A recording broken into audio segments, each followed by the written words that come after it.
ഏഷ്യാനെറ്റിൻ്റെ പുതിയ പ്രമോ വന്ന് എല്ലാവരോടും അനുമോളുടെ എതിരെ തിരിയുന്നതാണ് കാണുന്നത്. ആദ്യം അവരെല്ലാവരോടും സംസാരിച്ചുകൊണ്ടിരിക്കുകയാണ്.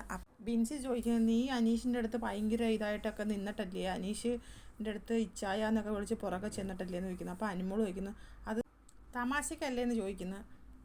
അപ്പാനി തമാശ ആദ്യമായിട്ട് കാണുന്നതൊക്കെ തമാശയ്ക്കോ എന്നുള്ള രീതിയിൽ അപ്പാനി ചോദിക്കുന്നു. ഉടനെ അനുമോൾ ബിൻസിയുടെ കൈ പിടിച്ചിട്ട് പറഞ്ഞു, നീ അപ്പം ഇങ്ങനെ അപ്പാനിയുടെ കൈ പിടിച്ചിട്ട് ഇങ്ങനെയൊക്കെ കാണിച്ചതോ, അപ്പോൾ അതൊന്നും തമാശയല്ലേ എന്ന് അനുമോൾ ചോദിക്കുന്നു. ഉടനെ അക്ബർ ചാടി വീണിട്ട്, അനു നീ ഇങ്ങനത്തെ വൃത്തികെട്ട വർത്തമാനം സംസാരിക്കല്ലേ. അക്ബർ ഭയങ്കര ദേഷ്യത്തോടാണ് ചോദിക്കുന്നത്. എല്ലാവരും ഹൗസിലെ മൊത്തം ആൾക്കാരും അവിടെ തന്നെ ഉണ്ട്. ഷാനവാസൊക്കെ ഇങ്ങനെ നോക്കി നിൽക്കുന്നു. എവിടെ നിന്നൊന്നും അറിയത്തില്ല. ആദില വന്നിട്ട് ഇങ്ങനെ പറയുന്നു, നീ ഇത്രയും നുണച്ചിയാന്ന് ഞാൻ അറിഞ്ഞിട്ടില്ലെന്നും പറഞ്ഞ് അനുമോളെ നേരെ കൈ ചൂണ്ടിക്കൊണ്ട് സംസാരിക്കുന്ന ഒരു പ്രമേയാണ് കാണിക്കുന്നത്.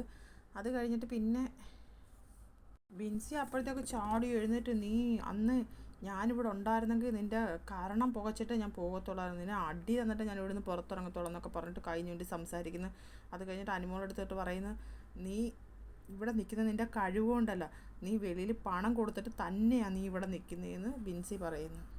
അനുമോളോട് ഇത്രയും വൈരാഗ്യമുണ്ട്. ഈ പെൺപിള്ളേർക്ക് മൊത്തം അനുമോളോട് വൈരാഗ്യം എന്താണെന്നറിയത്തില്ല. എന്തായാലും അപ്പോൾ ഇന്നത്തെ എപ്പിസോഡിനായിട്ട് കാത്തിരിക്കാം. ലൈവ് വരുമ്പോൾ അതിൻ്റെ വീഡിയോ ആയിട്ട് വരാം. എല്ലാവരും എൻ്റെ ചാനലൊന്ന് സബ്സ്ക്രൈബ് ചെയ്യണേ, സപ്പോർട്ട് ചെയ്യണേ.